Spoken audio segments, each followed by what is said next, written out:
Hey guys, welcome to another episode of Taylor Radio. Into this one, I'm going to talk about a new conflict that has arisen between Bret Weinstein and Nassim Taleb. And not just Nassim Taleb, but the whole crowd of that type of thinking, of Nassim's type of thinking.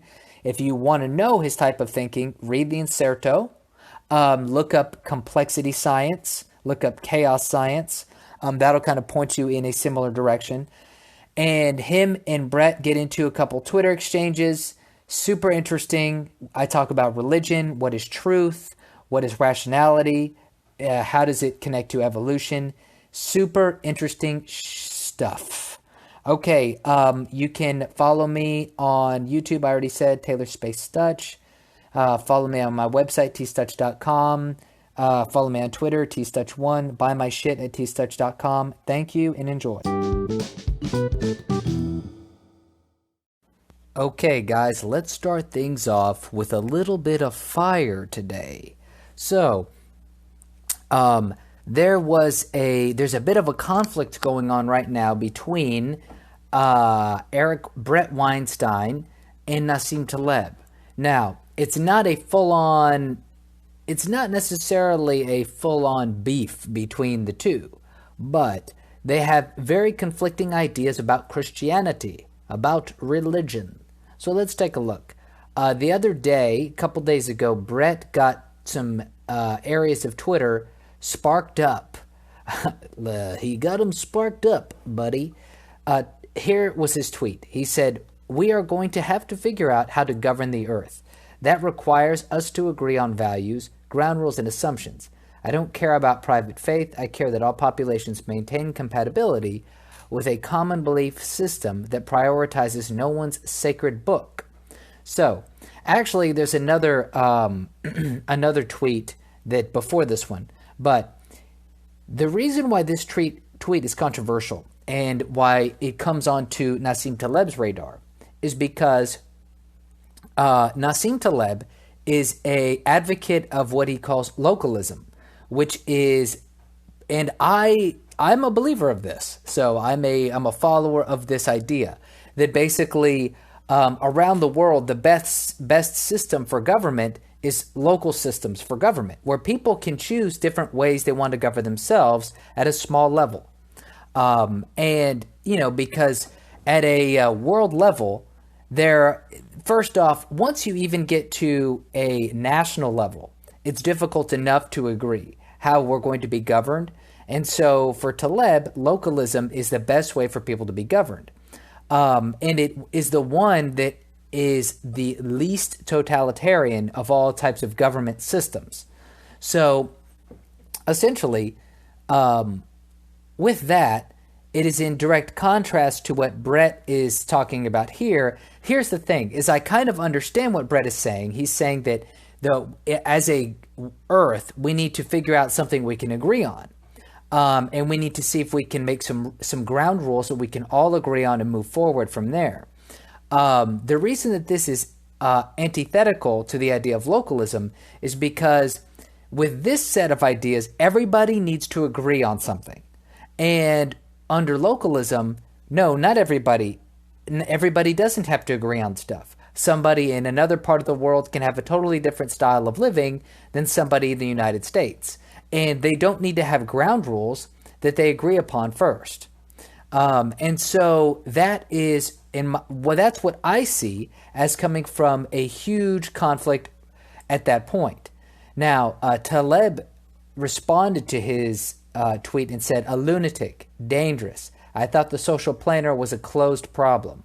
So, and then he said, "The War on the Christian Religion" by Bret Weinstein shows ignorance of revelation of preferences, a repeat of what charlatan Harris is spreading.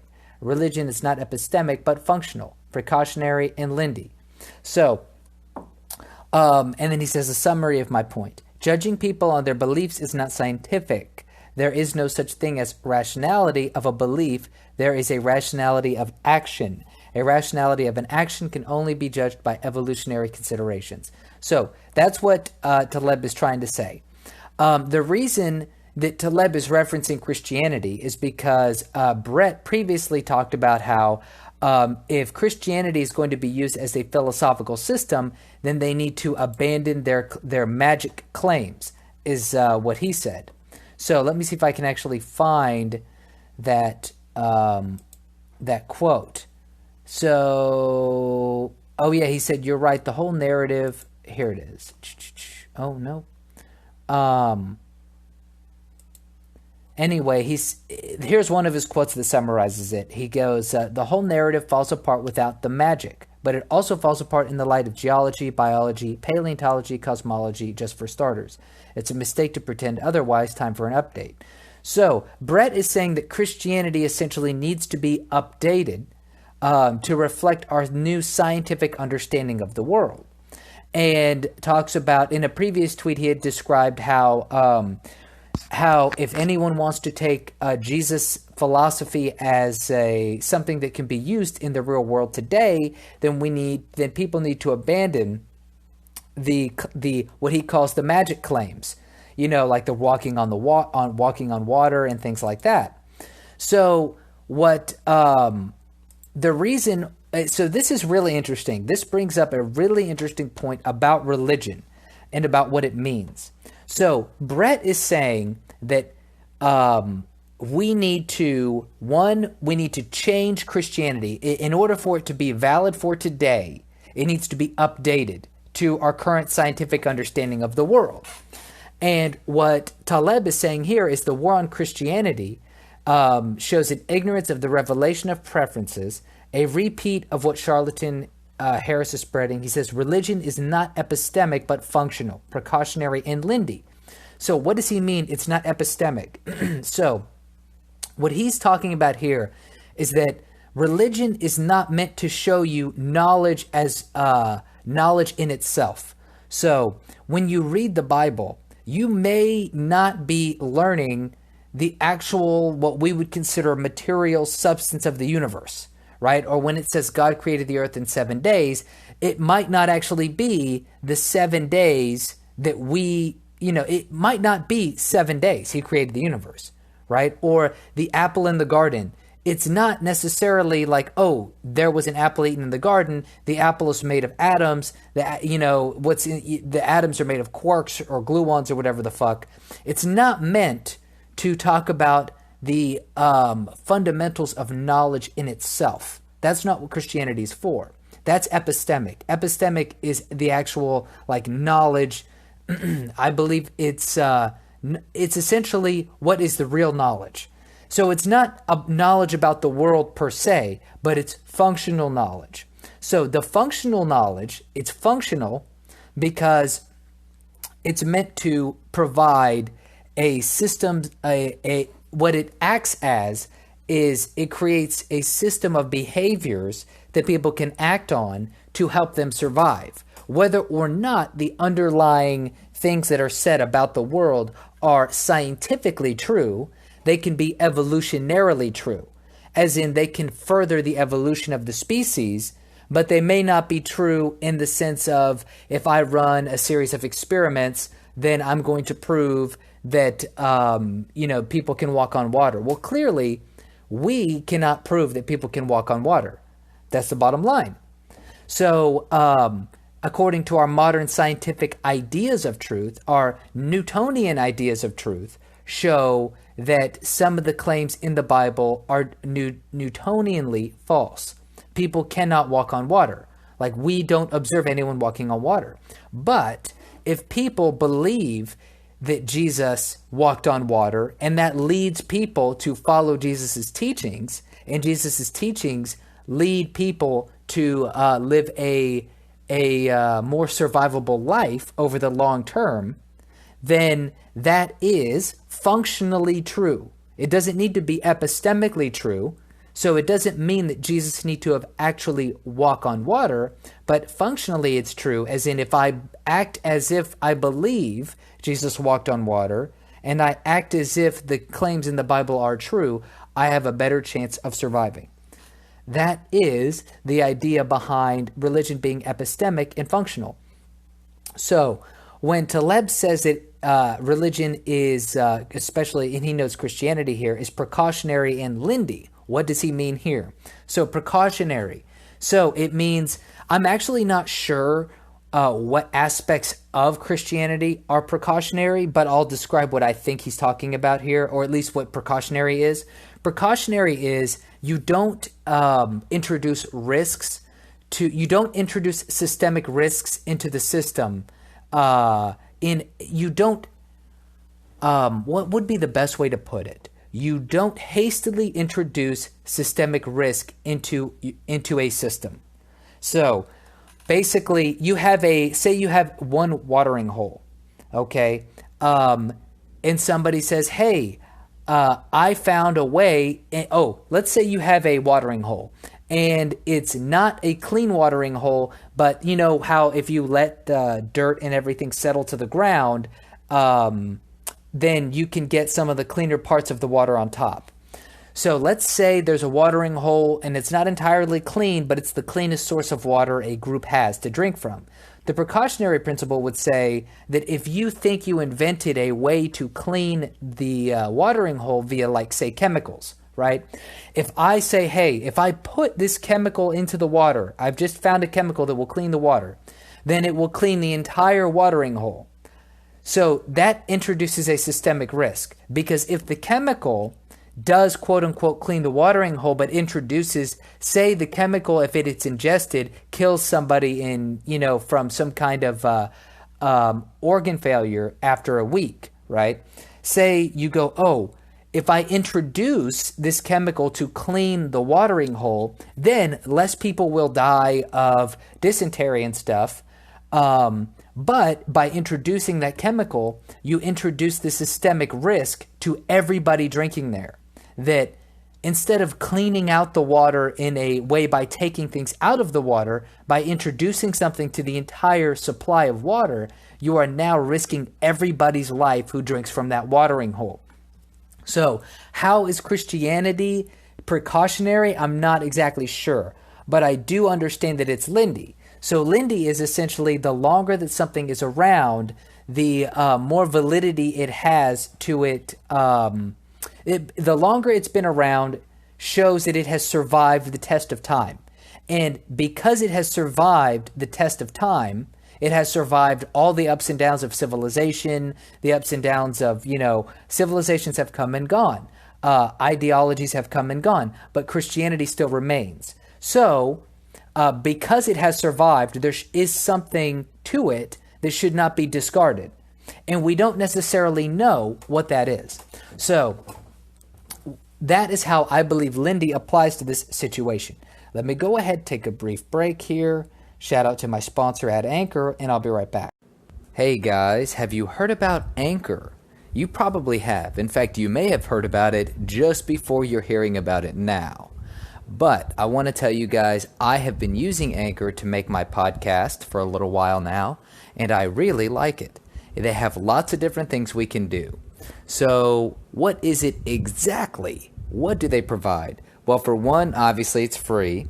They have a creation tool that allows you to record and edit your podcast right from your phone or computer.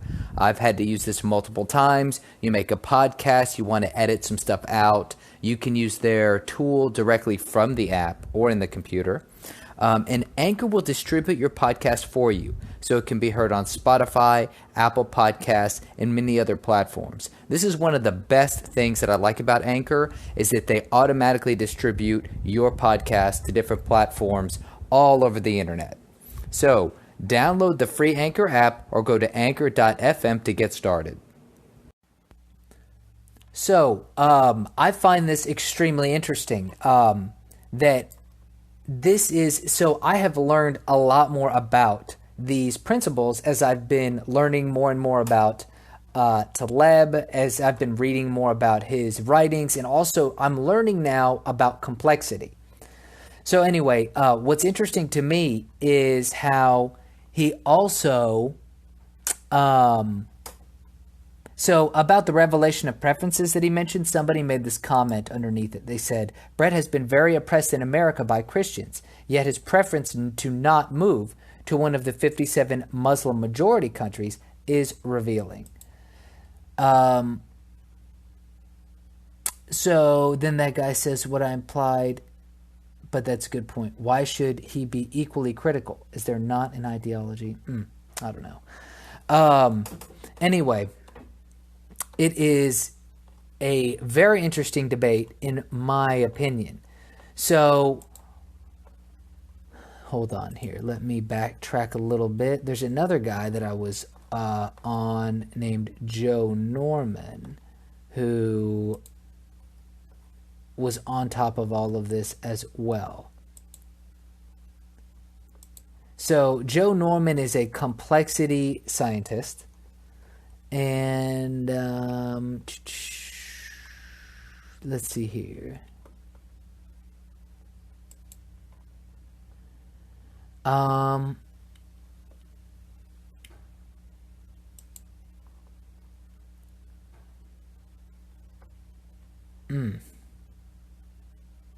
Interesting. So,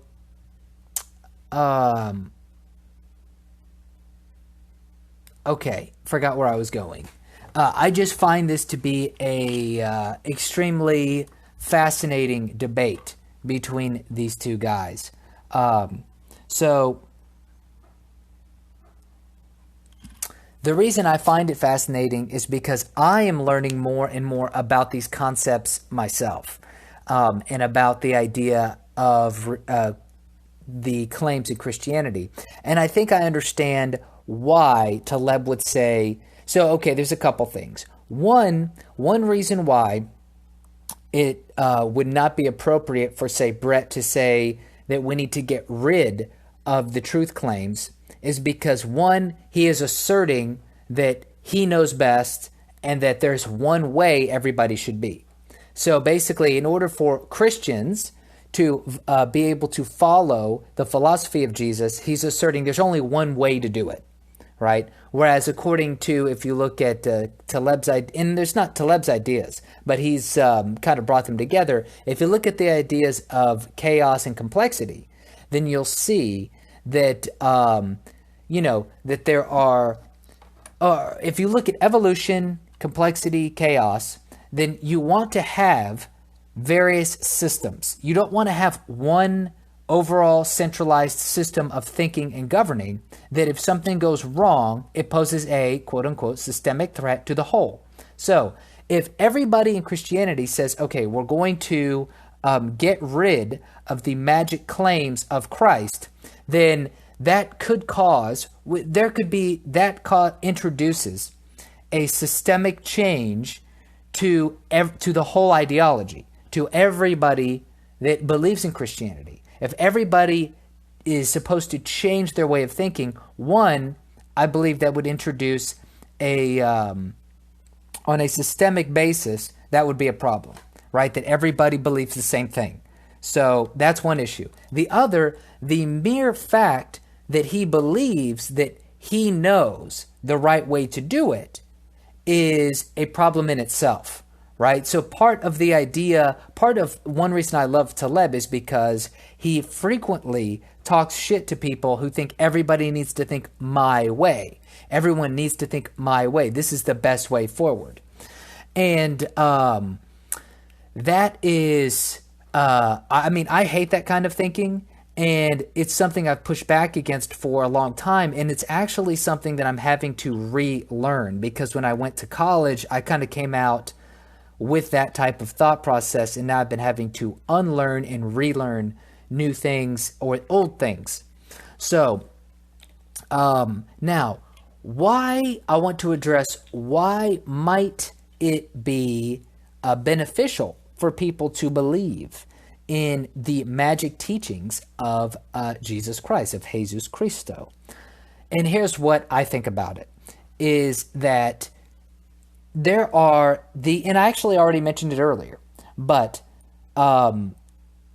if the magic claims of Christianity are what bring people to follow a large amount of, say, Christian teaching, and following those Christian teachings can provide the basis for people to continue propagating their lives forward, then evolutionarily speaking, then it's not inappropriate. It's actually a good thing for people to believe in the magic, right? And so it's almost this is actually coming to a super interesting problem, an interesting question that I think we're having to deal with currently in this age where more people are moving towards secularism, because there are what we call, the scientific truths, right? Like, so scientifically, if we use, if we look at if we use the methods we use to analyze our physical world, we would say, well, there's no proof to show that Jesus walks on water.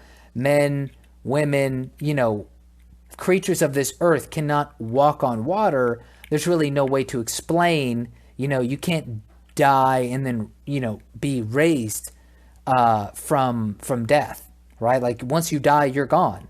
So clearly these are untrue. And so clearly this book is not true and doesn't matter.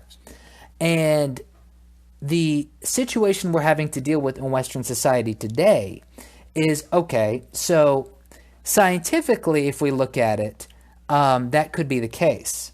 However, if we look at it from an evolutionary perspective and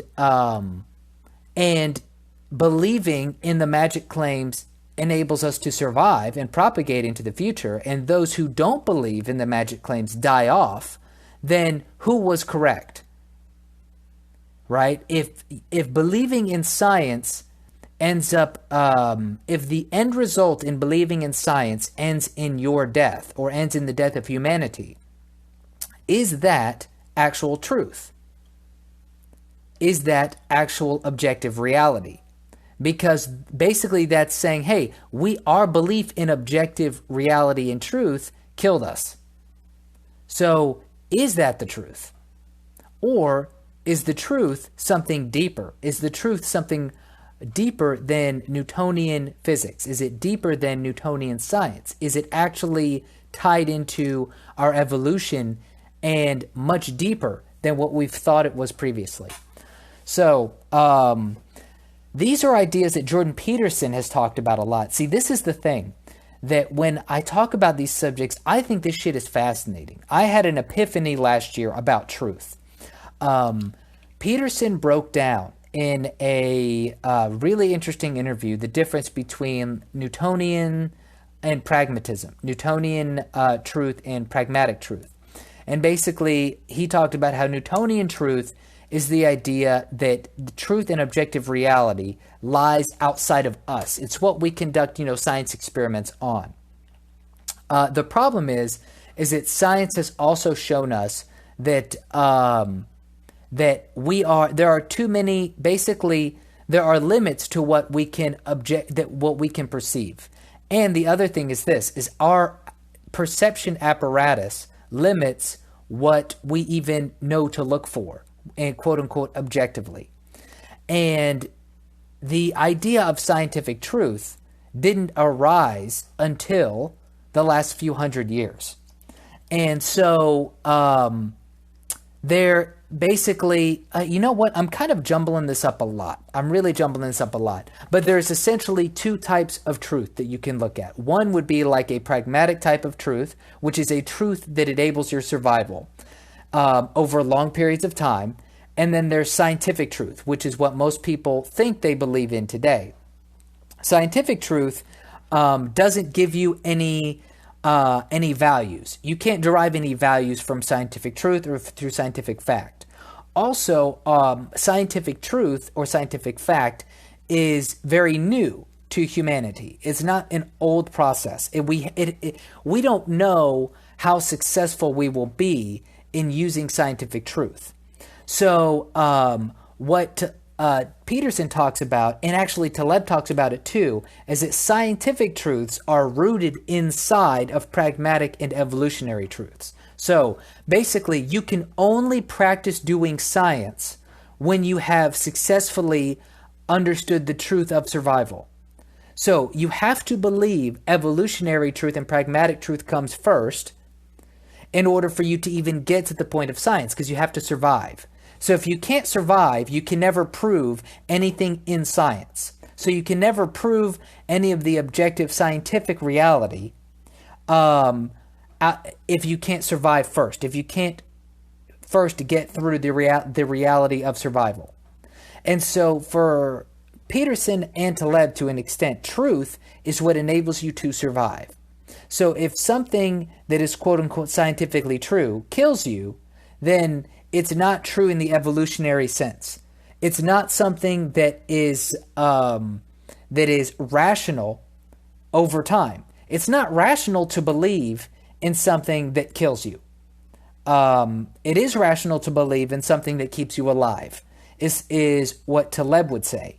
And then what Peterson would say is that the truth is what allows you to survive through evolution and over time, whereas Taleb says rationality. Super interesting stuff. But it basically comes into conflict with what Weinstein and many other Newtonian thinkers, quote unquote Newtonian, but also believe in evolution, say. Because people that you look at the scientific objectivity, when they try to look at scientific fact, they say, look, if I can disprove something scientifically, or actually science can only disprove. It cannot really prove. But if I can look at something scientifically and say, people, don't walk on water, or we have no scientific proof people can walk on water. We have no scientific proof people can come back from the dead. First off, what's interesting is that doesn't mean people can't come back from the dead, and it doesn't mean people can't walk on water. It just means that, the likelihood of it is extremely low, but infinitesimally low. But the bottom line is that even if you use scientific truth, if it kills you, then it's irrational. And so it doesn't matter even if you think it's true.